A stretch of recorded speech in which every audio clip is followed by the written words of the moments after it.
again, we talk about manual muscle testing the upper and lower abdominals, and this is the PowerPoint that has the slide that shows you that we're not really testing two unique sets of muscles, okay? There are some unique components, but for the most part, there's equally amount of crossover. So, when you get into biomechanics, you're going to be talking a lot about open chain versus closed chain. So really moving one attachment relative to another. So I think of the upper and lower abdominals in that way, that when we're doing upper abdominals, we're fixing the lower attachment and moving the proximal attachment. And when we're doing lower abdominals, it's the opposite. We're setting the proximal attachment and moving the distal attachment. Okay, all right. So for the lower abdominals, we're going to have Michael moving his legs instead of moving his torso. So on this one, it's going to be really important that Michael go into a posterior pelvic tilt. He will not be able to, well, he can, apparently. Good job. So most people are going to have a very difficult time getting into a posterior pelvic tilt when they're lying flat on the table. That's a difficult position to be in. So typically you're not going to ask them to get in a posterior pelvic tilt until their legs are at 90.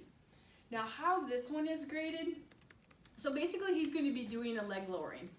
Okay, so any of you who have done those exercises.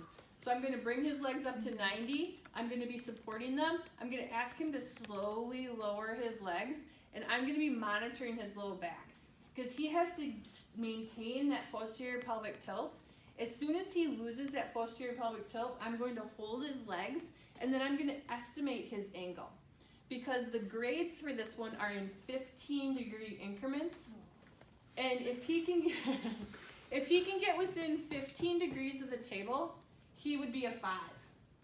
If he can get, within 30 degrees, he'll be a 4, and so on and so forth, all the way up.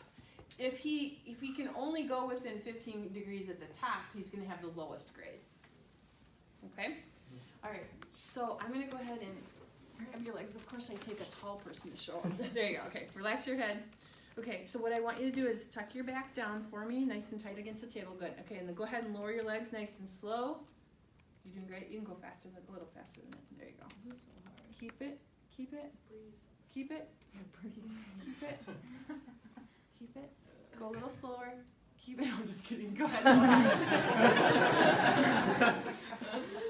So he was able to get within 15 degrees, okay, and he didn't lose it. So he was able to stay set. For some of you, it's going to be hamstring tightness that's going to limit your ability to have your knees straight at the top. There's no way you're going to get my legs to 90, and have my legs straight. That's fine. But if that's the case, as you bring the legs down, you're going to want to continue to straighten the leg. Because again, if we're making a longer lever, that's going to be more stress on his low back. So as soon as his hamstrings allow, you want to continue to straighten his legs and not keep them bent. Okay, because it'll be an easier task if the knees are bent versus straight. Is that clear? Okay. So let's go ahead and do this one.